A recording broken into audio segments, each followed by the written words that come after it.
Hello and welcome to a new Google Sheets video in Practical Sheets.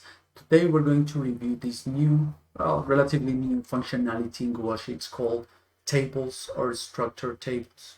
It is here to stay. I know that migrating Excel users were claiming for this, and it may not be the same, but I think it has a lot of potential. So I'm going to guide you through what are the main benefits, draws and drawbacks of this new functionality, and I hope you start using it because it promises a lot. It's not for every case, but in many cases it will help a lot. It's very new, so it's probable that in 1 or 2 years it has changed a bit, but right now it shows a lot of potential, and I will show you why. Thank you for watching, and if you want to download this template or support me, if you want to download this or more than 150 templates or just support this kind of content, you can go to the Patreon page in the description below. Thank you for watching, and a special thanks to all my Patreons. Let's begin. You may have seen the last few times you've opened your Google Sheets that now you have these tables option. So today I'm going to show you what does this look like and what are the good and bad things about what are the advantage, disadvantage of using tables, and we'll go through all of the potential of this new tool. So for Sheets users, this will be a nice boost. For Excel users, it could be up or downwards because you've already been used to tables, especially if you're Excel intermediate or advanced users, then you already know about tables. So it will be always difficult to compete with Excel. But as everything in Sheets versus Excel dilemma, some things are better, some things are worse. So the first thing you can see is that you have the possibility, different than Excel, to create some tables from scratch. If you are going to talk about projects or contents or events or whatever, or even a blank table, you can do it. So this is the first way, just to start with a table, and this will help you get acquainted with it. The second way that may be a bit more useful for you, that you'll find more often, is that you have a normal table. Let's say you have a customer, an ID, a customer name, an email, starting date, units purchased, and lifetime value, whatever. And let's create, with the help of ChatGPT, 5 or 10 sample data for this. Something like that. It's more akin to a table we may have. Okay, so we can convert this easily to a table, just going to format and then convert to table, or right click and then you go here to tables, or you select the whole table, then you also go to format, convert to table, or you select the whole table, go right click and go to convert to table.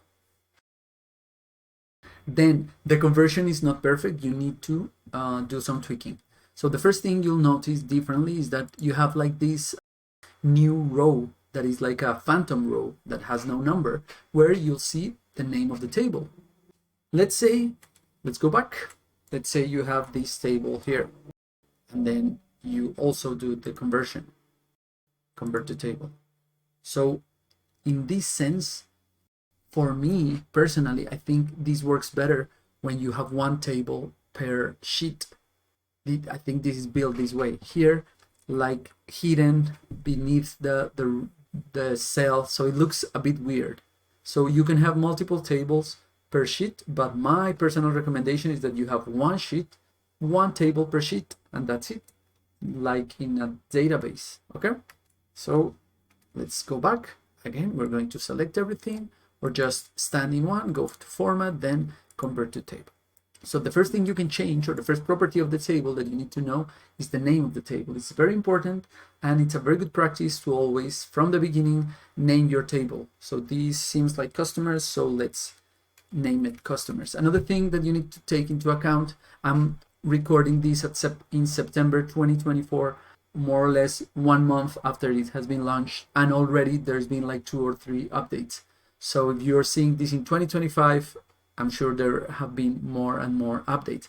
one of the first updates was that before you could not have spaces in the name of the table. So customers 2 was not allowed. Now it is.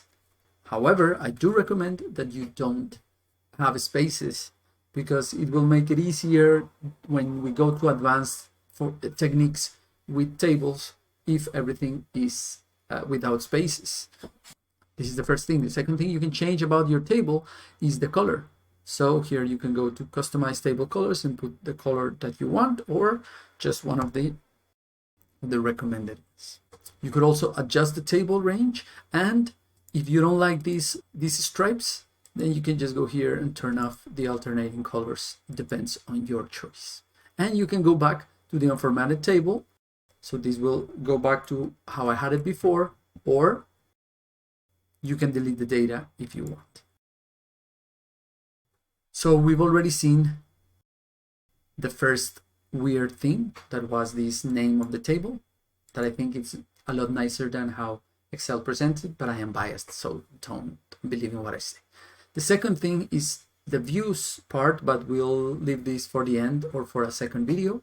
I don't want to over confuse. The other thing is that you have these little rows that you may confuse as a filter. This is not a filter. These are options for the fields. So now you need to start to get into the vocabulary of tables. So this is better not to call them columns, but fields. For me, the big paradigm shift that tables bring to the table is that we start thinking in terms of fields and not on columns and rows. So you can see when you hit here, this row, you're starting to think about this entire collection of data from this field as a unit. So normally in sheets, you think of cells, or you think of columns, or you think of rows, or you think of sheets.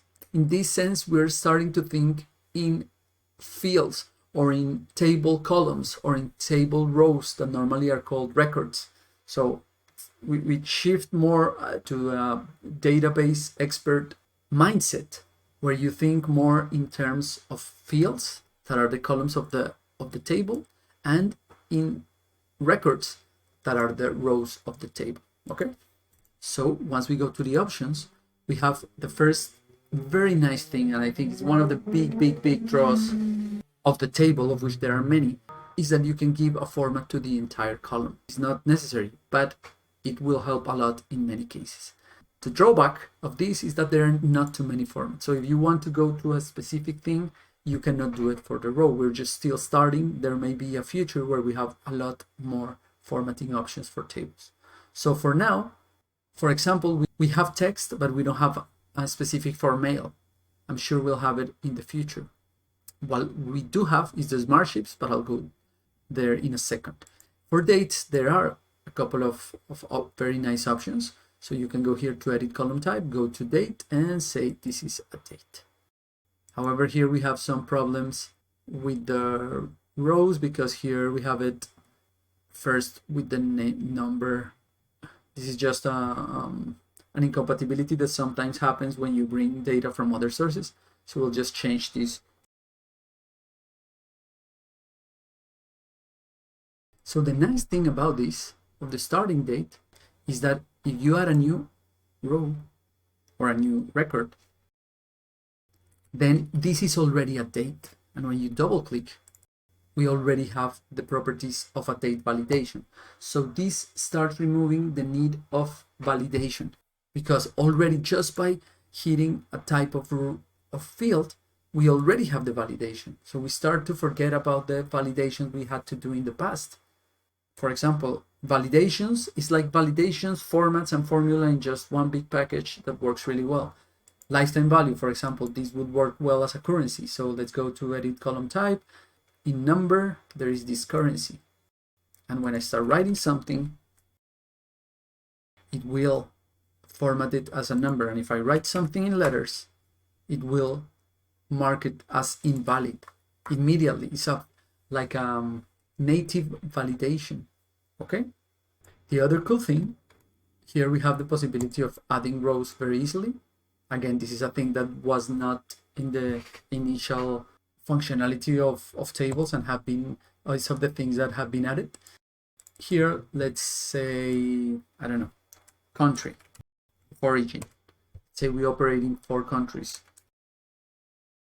Very easily, I can go just here without having to do a data validation. Again, we start thinking about fields. So we're going to give a column type to the entire field, and this will be a dropdown. And not only is a dropdown, it will already the values we've already selected in this field, and it will include in the dropdown. Of course, we could also have a dropdown from a range if we want. That I think is a better option, to be frank. The bad thing, we can also allow multiple selections, and this is a fairly new thing. Just about a week ago, we've had it again, September 13, 2024. In some cases, categories and things like that, tags, it will work, but this is a topic for another video. We could add colors perfectly. And the bad thing about this, or one of the limitations, is that in advanced options, we only have this possibility of having arrow, plain text, or shape. If you remember, if you have any experience with conditional formatting, you'll know that you have a couple of other options. You can restrict that. If you try to write another country, it won't let you. In tables, you cannot do that today. And it also allows you to have a customized message when something is wrong, or you put a different value than the ones you have in your options. So this is a thing we still have not as a possibility. Okay, and the other one we're going to add here is, let's say it's a checkbox, and in the checkbox, let's say this is called subscribe. And again, the weird thing about this checkbox or these dropdowns is that if I go to data validation, you won't find any rule, because this lives inside the table. The dropdown lives inside this field, and the checkbox lives inside this field. So the only way to edit it is, for example, the dropdown is going here and again clicking the dropdown, or alternatively, you can go to any of the dropdowns and hit in the pencil. Different from the individual dropdowns that if you hit on the pencil, you can only edit this individual dropdown. In this case, it will work, and you cannot change the column because it's already applied, and you could remove it if you want. Okay. The same happens to the checkbox, but worse, because the checkbox won't allow you to change anything. If you're familiar with checkbox, I think there's a video in the channel only about checkbox. You for example, could change the unchecked value, and there are a couple of other options. There are not that many, but there are other options you can do with the checkbox. Here, you cannot do anything. You cannot even edit the checkbox. It's just a basic checkbox. So these are some of the limitations. When you want to do some more complex things, this won't work. Still, it will work in many cases. A couple of other very nice things about the types. The first one is the smart chips. So for example, it's a thing that Sheet has started implemented for the last couple of years. So if you hit here people, if you have these people as in your contacts, then you'll have a chip. Let's try to do it with one of my contacts. So I will do JS Guzman. This is my other email, and I hit enter, and now this is a chip. And when I hover over the chip, now I can see its phone, its email. I could send an email. I could schedule a call. So there are a lot of things we could do. So this is really, really nice. We could also have, there are other types of chips, like for files, for place, even for rating. For example, here we could have satisfaction score. So,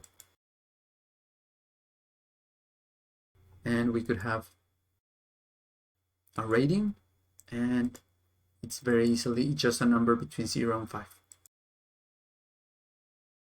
One last thing about the column times that I think is really nice is the show placeholders.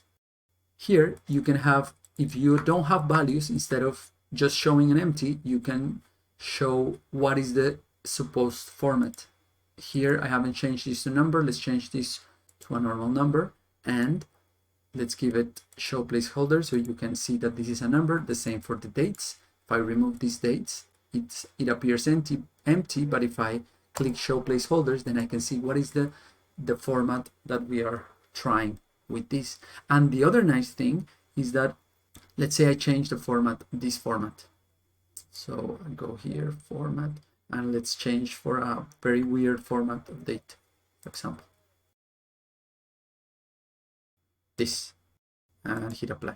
It will change for all my, similar to a pivot table in Excel when I click format number. So very similar. Even though I have, let's say, a basic date format, I may change it a bit, just hitting in one, just standing on one of the cells and changing the format. The same here in the emails. We also have these placeholders, and in these two, in these three, however, in the drop down, in the checkbox, in the rating, you see that it's not, the placeholder won't work because this is already like a placeholder. So it does not make much sense. Okay, so this is the types of data. So other than the column types, we have other couple of options. So this is like a combo function.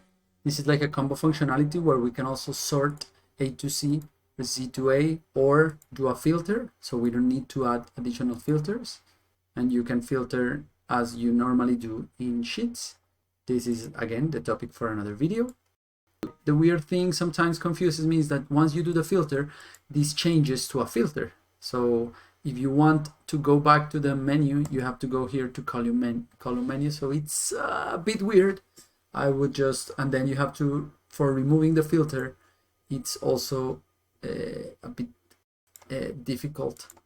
So you need to go here and then remove the filter. So I think this is a thing they need to work out a bit better. Okay. And one of the nicest things that I think, again, I think they're going to improve in the future is this group by column, because, well, actually for email it was the worst example.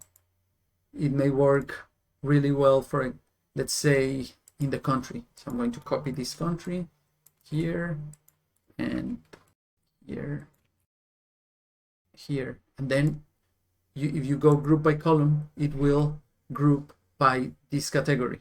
So Canada, Colombia, and India. So it's really nice. I would assume in the future they're going to put some subtotals or something like that. But for now, I think it's really nice. And if you know about the filter view functionality, this is basically a filter view, and then you can save it if you want, or you can just delete it, don't save it, and go back to how it was. So I think this also will help in the future. You can insert tables to the left or to the right, or delete the table. A couple of other things that are really, really nice. The first thing is the formulas. So for example, let's say we want here to just extract the name. So let's insert one column to the left. I'm going to create a formula. Let's do regex extract. We're going to extract until it finds just the letters. So here we can do /w plus, we could put this inside an if error function. And if this is error, then just don't put anything. And let's bring it down. Okay, so now we have our formula. So this is first name.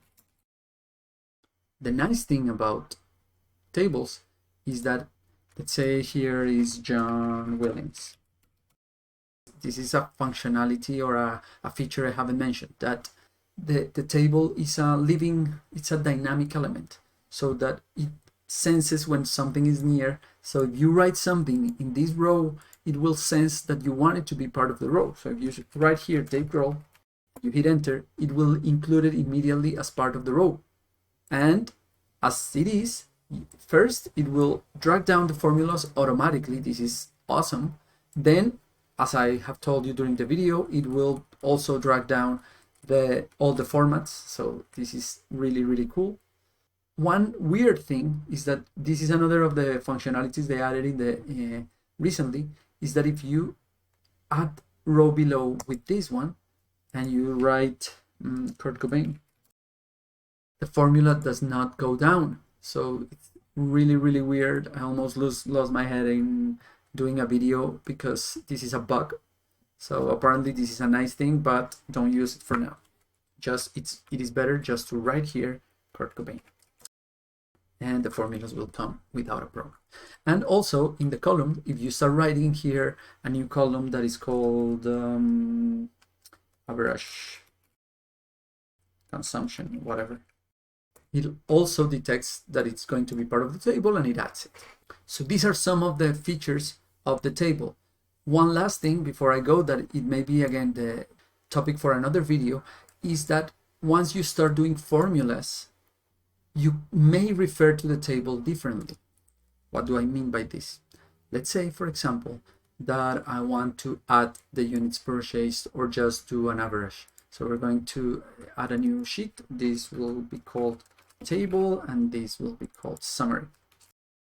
So I want to see the average of units purchased per customer. Units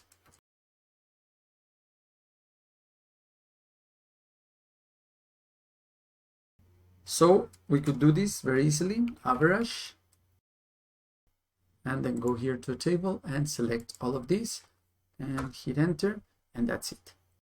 But the thing about these formulas with the whole column is that they are a bit consuming. Why do I need to go to the whole column?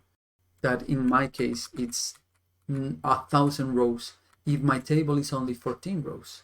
So one thing I could do is say, hey, you know what? Let's do from F1 up to F14. Let's hit enter. However, if I add new ones, here I add reverse Cuomo, and the units purchased by him is 24. The average does not change. If I would have it like I had it before with this F, it would change. So there is a very nice mid solution that the table brings, is that if I'm going to delete here the average, I'm going to go to my table, I'm going to select F2 and then go up to the last row, F15. And you can see that this has changed to a very, very weird new notation we haven't seen before in Sheets. Let's hit enter. Okay, so this again, this introduces a new topic that is the referring to the table by name. You may have experienced something similar when we talk about these named ranges. You can, for example, name something a range, but the bad thing about the name range is that they are static. If you want to change them, you need to go to the name range menu and change them. However, the table solves this because it is dynamic. It depends on the row. So right now, here it says, we're going to learn how to read this. We read this in the following way. Customers is the name of the table. Inside square brackets, units purchased is the name of the field. Okay, so this is saying is we're going to do an average of the field units purchased that is part of the table customers. So given that we are talking about a field and not a specific range, if I add here something like Taylor Hawkins, and this will be 1,000, this automatically changes because this is dynamic, and this will always expand itself as the table expands. So this is, I think this is the other big feature about the tables, where we can forget about array tables, array formulas. In the most part, we can forget about leaving the rows open up until without a number, because this is really nice. But again, if you have a lot of formulas, it can prove sometimes it makes your sheets slower sometimes. Okay, so this is a very nice feature. And you know this changed automatically when you selected the whole column without the header. But if you start writing here a formula and you start writing customers, you can see that now you have some suggestions about customers. Okay, you may refer, for example, to the entire table. If you hit customers and you, for example, do sum customers, it will sum all of the cells, but this does not make a lot of sense in this table. There may be a table where it works, you know. However, if you start writing a bracket, then you have first all of the fields will be, you may mention any of the fields: email, country, first name, subscribe, customer name, and you can mention them with spaces, and it's not a problem. Here, if you mention customers all, this takes into account all the table, including the first row. If you just do customers as we did before, without bracket, it will take it without the first row, without the headers. So this is nice, and you can do very nice formulas doing this. And you could also, inside your table, for example, remember we had a formula here. You could also refer to, instead of referring to B2, we could refer to customers and customer name. Enter, and then let's drag it down, and it will work the same. So here it does not work so nice as, for example, in summarizing or array type formulas such as sum, average, max, min, filter, whatever. Customers would work, query would work really cool, because the table will expand itself automatically. Okay, so this is it basically about tables.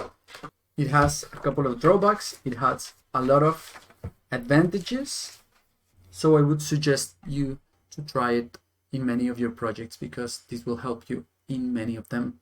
I'm sure that if you're watching this in 2025, there are a couple of more functionalities that this has, but for now, it's a really good start. Thank you for watching, and a special thank you to all my patrons. If you want to become a patron, just go to the link below where you can download these and more than 150 videos. You can ask me anything, and very soon we'll start having courses and much more. Thanks again, and see you next time.